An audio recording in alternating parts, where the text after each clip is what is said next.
Namaste everyone. Welcome to our We Feel Alike satsangam. This is the second session with Dr. B. Srinivasa Chakarvarthy.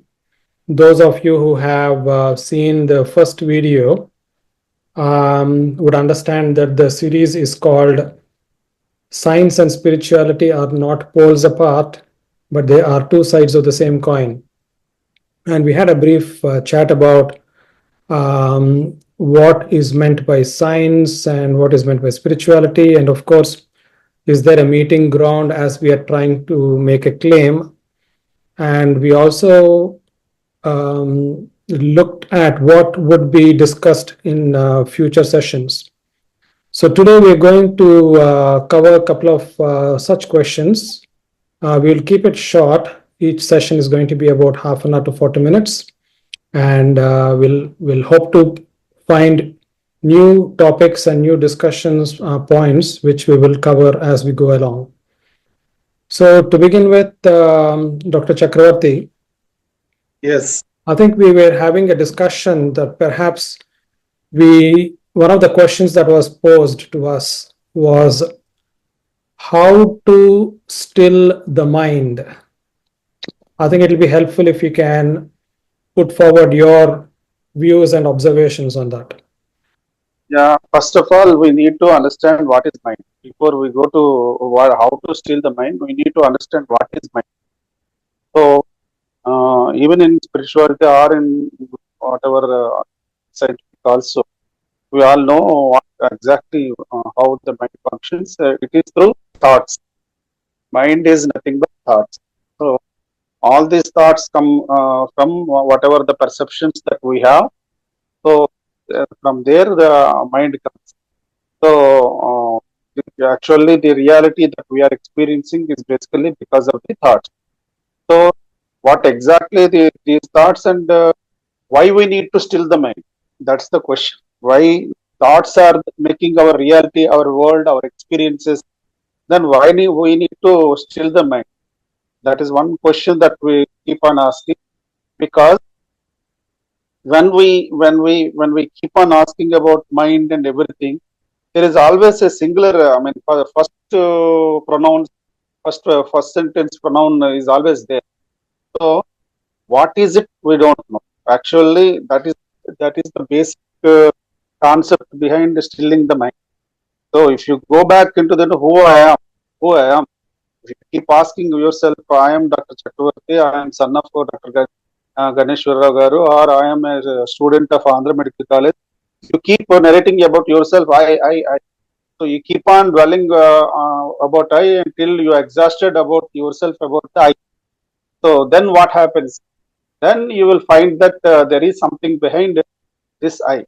So there we need to travel. So that is the reason why we keep saying about stilling the mind, because we need to discover that self. What is self? Self is that underlying reality. It is an unchanging reality that is present everywhere, and that is what we are all aiming at. Is that reality? We need to realize. When we'll realize when we got to still the mind. So before we go into, of course, what is self is in itself a very big question. And in fact, I had that question in my mind. Perhaps we can cover that later. But for perhaps one of the easiest things which we know why we need to still our mind is everyone, when they are troubled with so many thoughts, they easily find that when the mind is rested and peaceful, it is so relaxing and it's actually having a better impact on our emotions. So, are we just going to still our mind only for an emotional benefit, or are we actually stilling the mind for a spiritual benefit? Again, you are saying about emotions. Emotions are negative. They are not negative at all. I mean, emotions are nothing but your feelings and your expressions to the and reflections of life.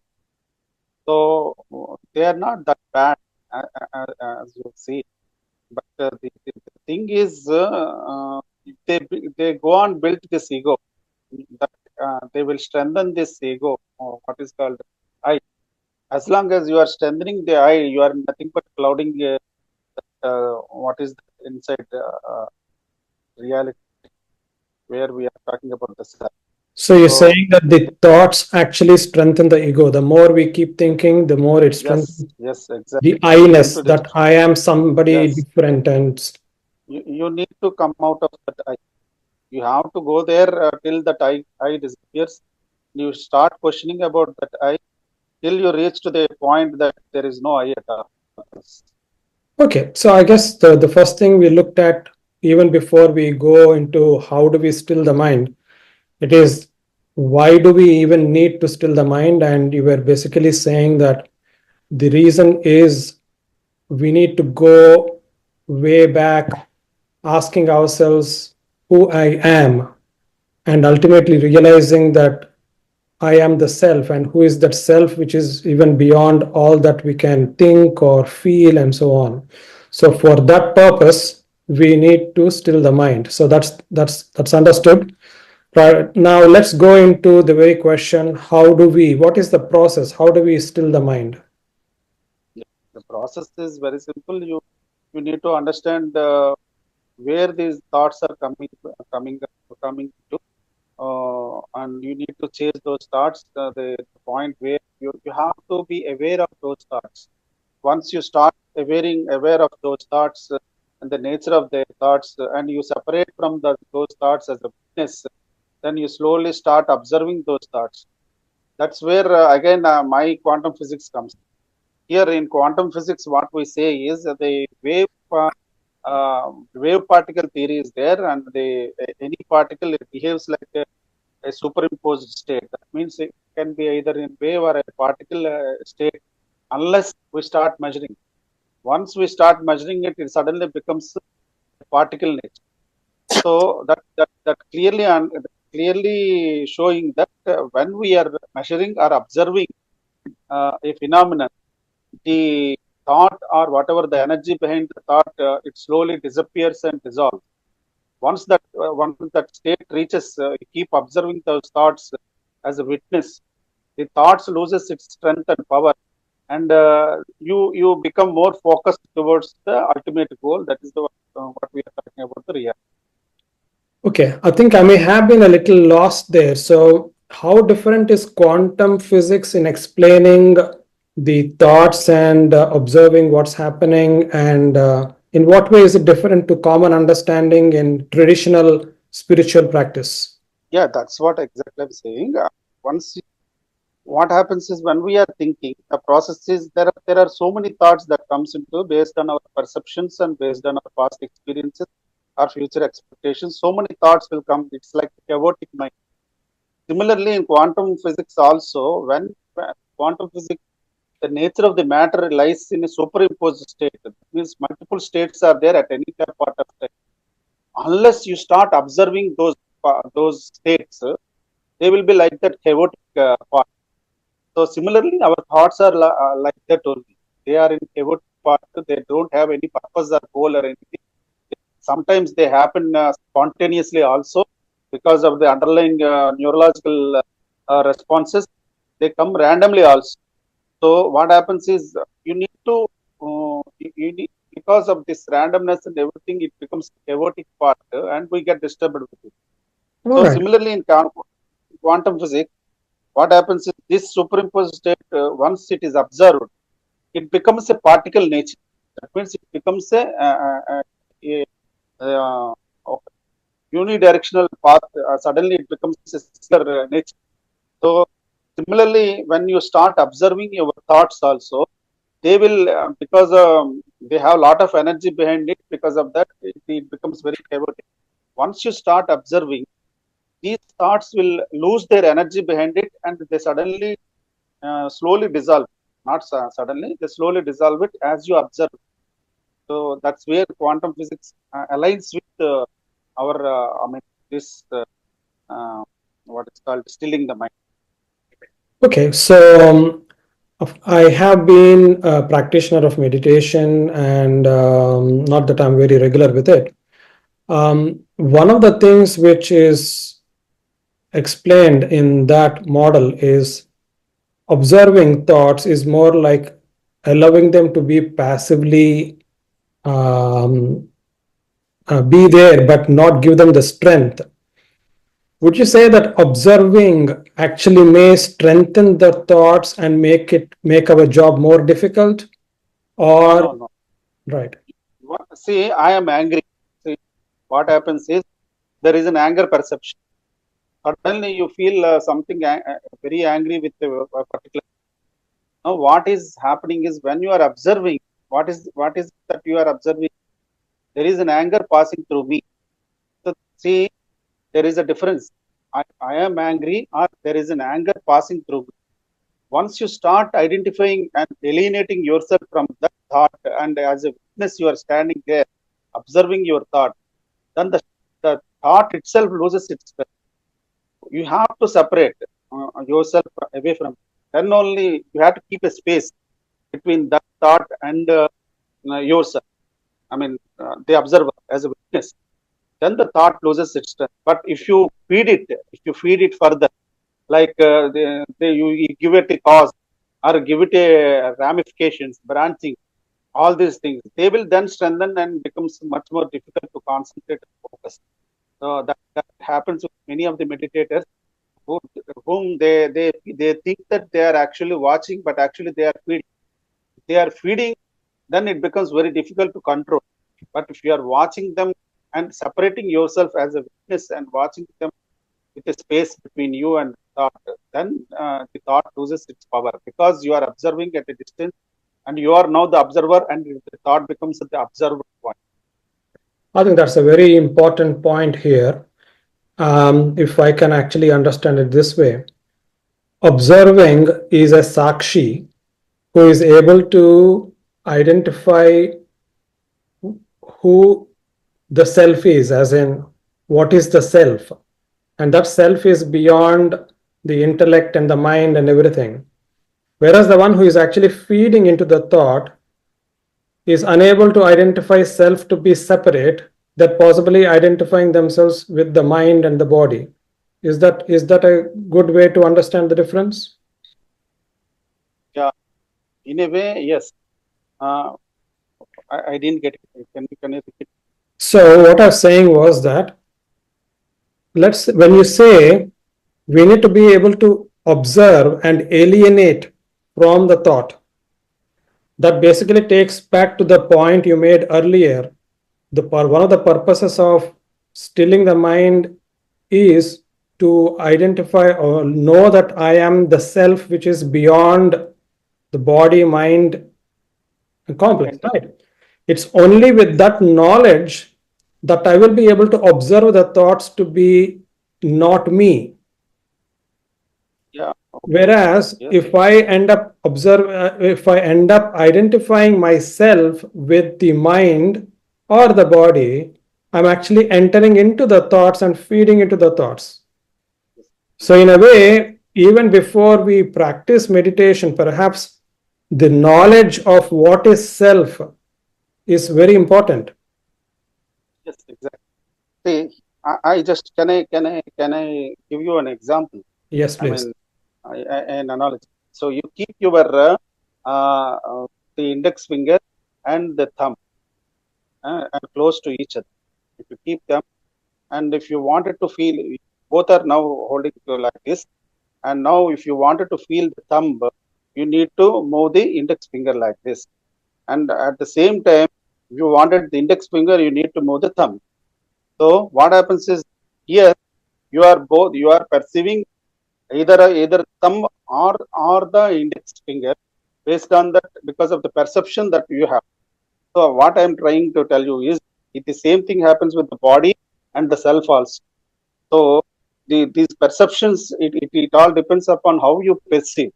If you think the body is the self, then there is no problem at all. But when you start feeling like everything is my body, then you are into that delusion. What we call the body is a delusion.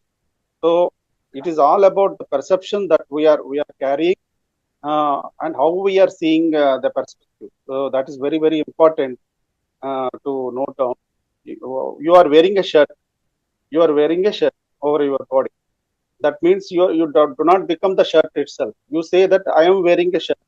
The shirt is torn. No, you say that the shirt is torn. I am not torn.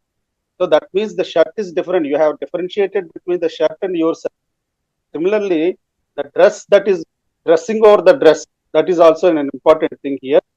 So you need to separate that part between the body and the self. Then only you start identifying separately about yourself. The self is different and the body is. Okay, all right. So coming back to quantum physics, then, is there anything else that you can bring the knowledge of quantum physics into the concept of mind, thought, or stilling the mind? Stilling the mind, ultimately what happens is again the observation part. Once you start observing, what happens is in quantum physics, what happens is this is called measurement problem.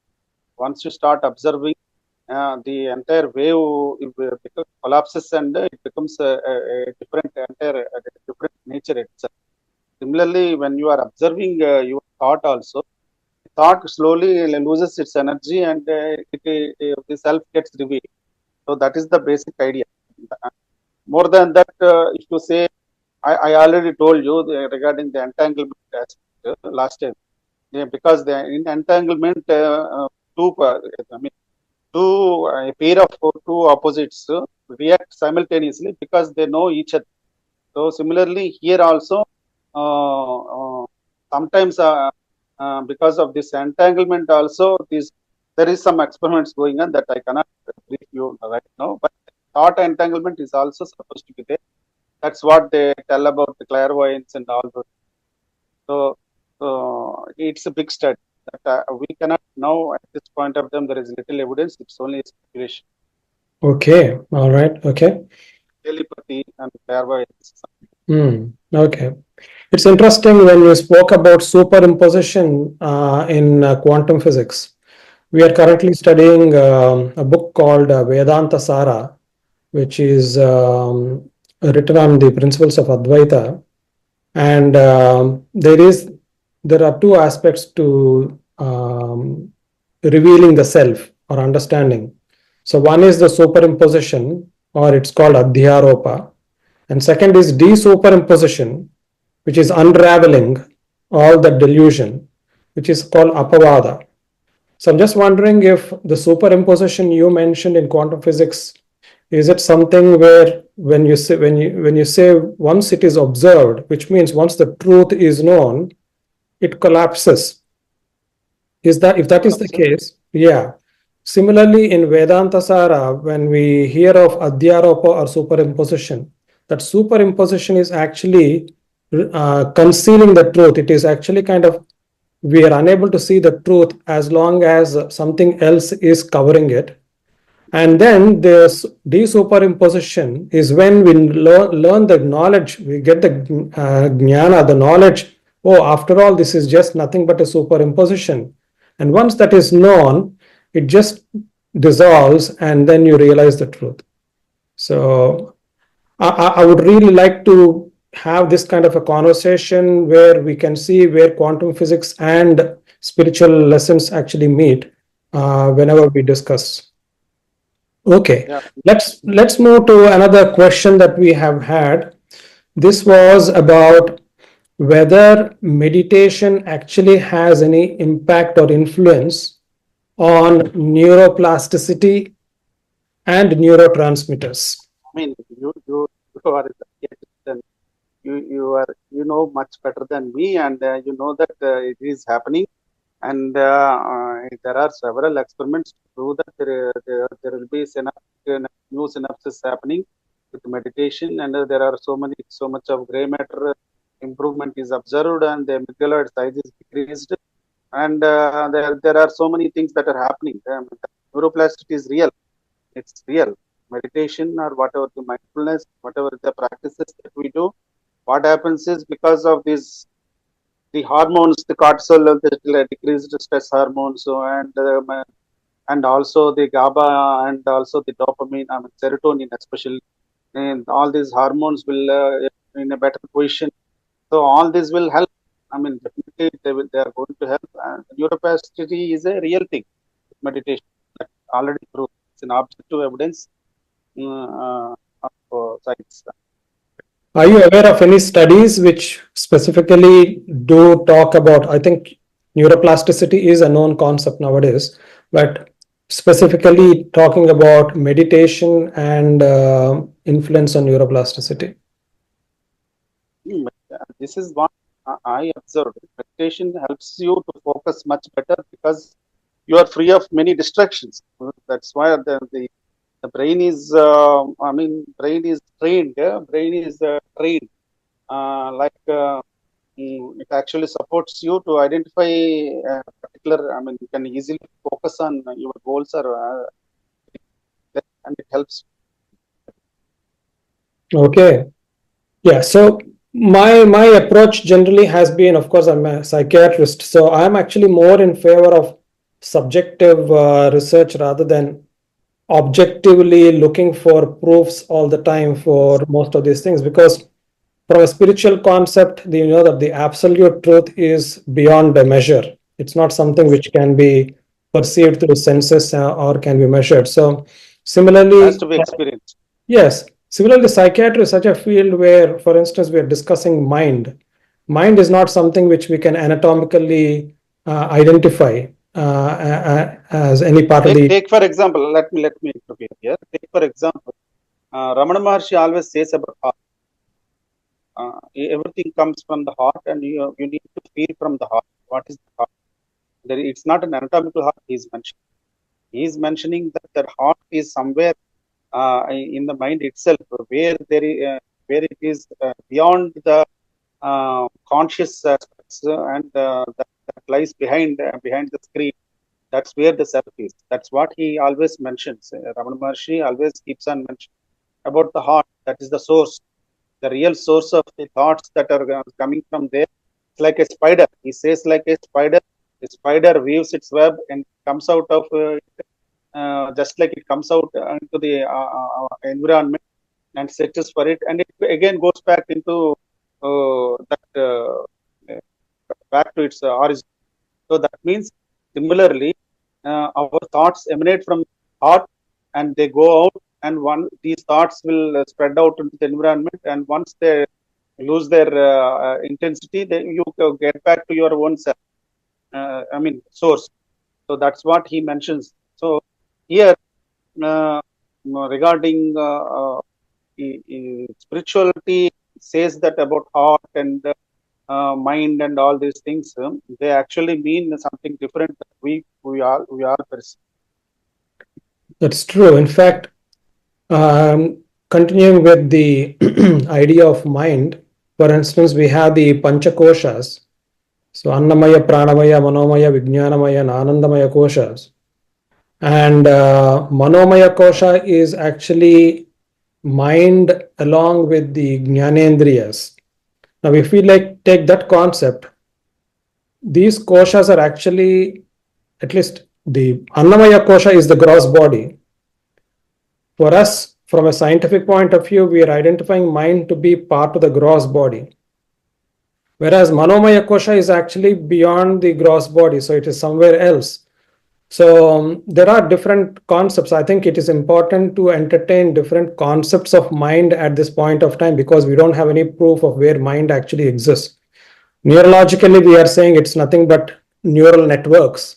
But I think for argument's sake, I think it's important that other views have to be for now entertained. Okay, so that said, I think I would just want to go back to the beautiful question that we should be asking: what is self? Now, I know that this is a very deep subject, and perhaps I would actually want to hear about it more in detail from different paths of learning. So I may want to hear from you, what is self according to quantum physics? What is self according to Vedanta? What is self according to Buddhism? Just if whatever you think you have kind of observed as a concept, I would like to hear from you. Yeah, I can give you an analogy. Through that analogy, I try to explain what I learned about self and various paths that self is described, and how it is different from the other paths also.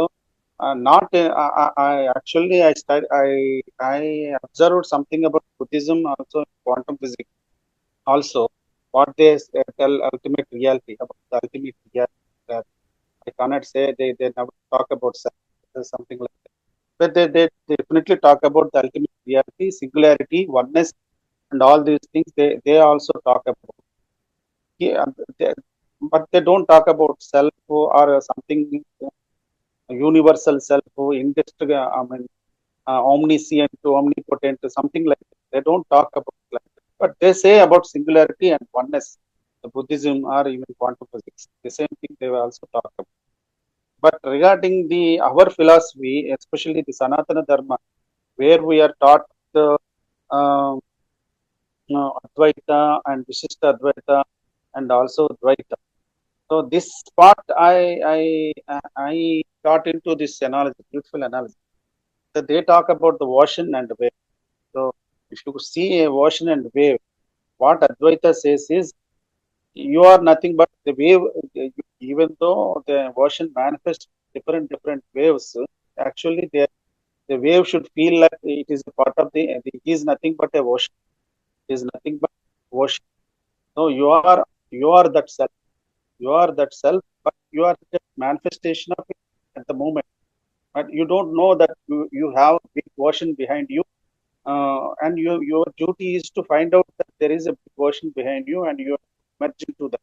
So that's what simply saying about Advaita Vedanta. Regarding Visishta Advaita, what it says is even more interesting. It says that there is a ocean, there is a wave, but the ocean, both are different. I mean, you cannot, even though they are linked with each other. Wave is still a small thing, and ocean is a huge thing, and one has to appreciate the ocean. The wave has to appreciate the ocean, and it always tries to go back to the ocean and respect the ocean as a big thing. That's what it says. It says that the Advaita says everything, the only reality is the self, everything is a delusion, I mean, illusion, rather. Everything is illusion. But Visishta Advaita says the contrary. Visishta Advaita says everything is truth. Even you are truth, even the universal self is truth, and even the non-sentients, they are also truth. It says that the body is composed of sentient and non-sentient. The soul is the self. So, uh, without soul, the body cannot exist. So, one has always go back to the soul and I mean worship or whatever it is. You have to say, you have to feel about the self there. Whereas Visishta, I mean Dvaita says that it totally thing is. You are totally different. Wave is totally different, and the ocean is totally different. How can both be the same? They are totally different. The wave is very small and significant when compared to the ocean, and wave should always try to surrender to the ocean, and only through surrender only you will get the liberation and the realization of the self. Through surrender, through absolute surrender to the ocean, then you will realize the self.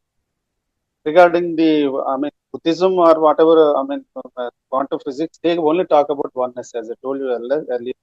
They say that there is oneness behind everything, and if you go on questioning everything, you will reach to that state where there is only oneness, and from there everything stops.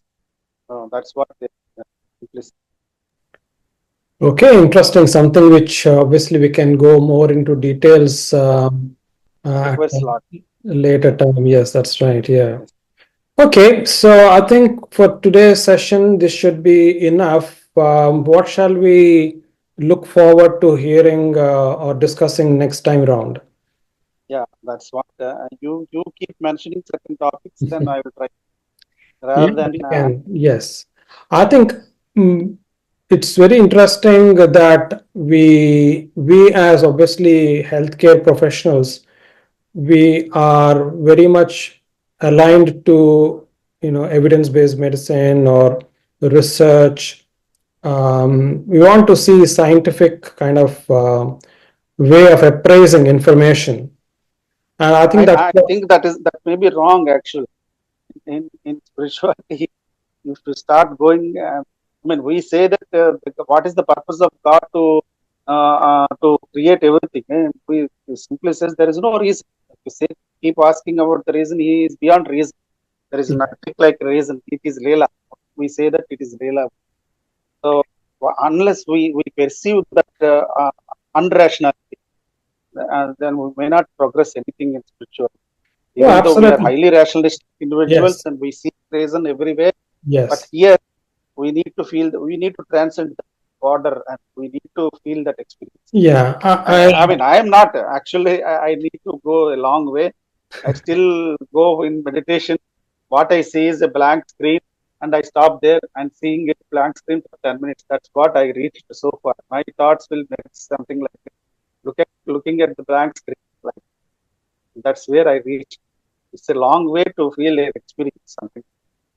No, what you said is absolutely right. But I think we can bring in what otherwise can be very difficult, because when things become very abstract, there is a possibility they can go into the areas of superstition, because it is so easy to get into the unknown areas and then create superstitions out of it. So I guess we have a double job in that sense. It's a nice balancing act that we have to maintain.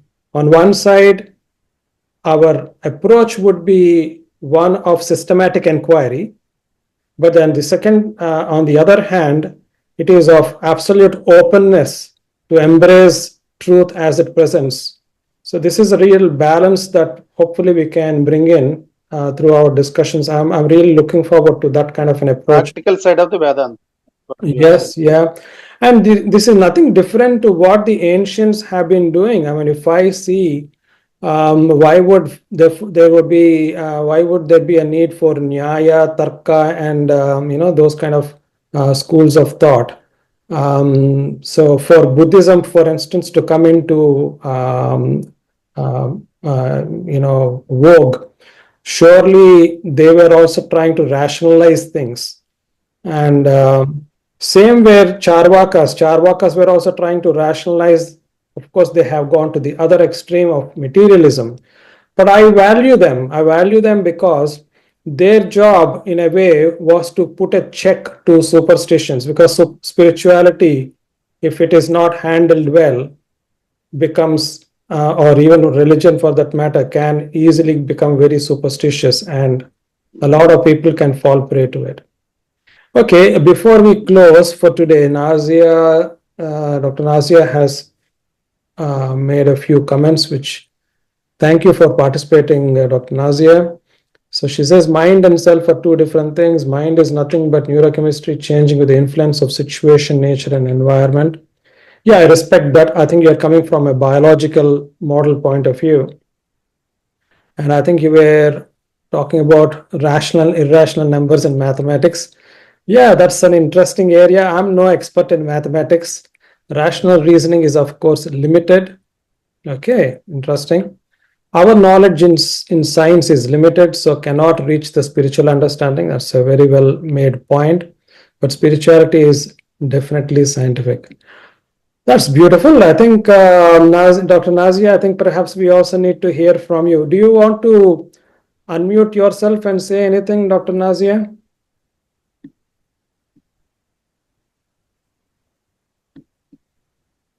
Are you there?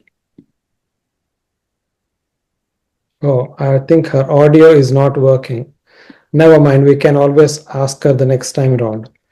So thank you once again, Dr. Chakravarthy, for joining in. Thank you, Dr. Srikanth, as well for joining in. Srikanth, do you have anything to add? Nothing. Okay, well, perfect. Thank you. We'll meet up again next Sunday. I'm sure I'm aware around on next Sunday. All right. Thank you. Namaste.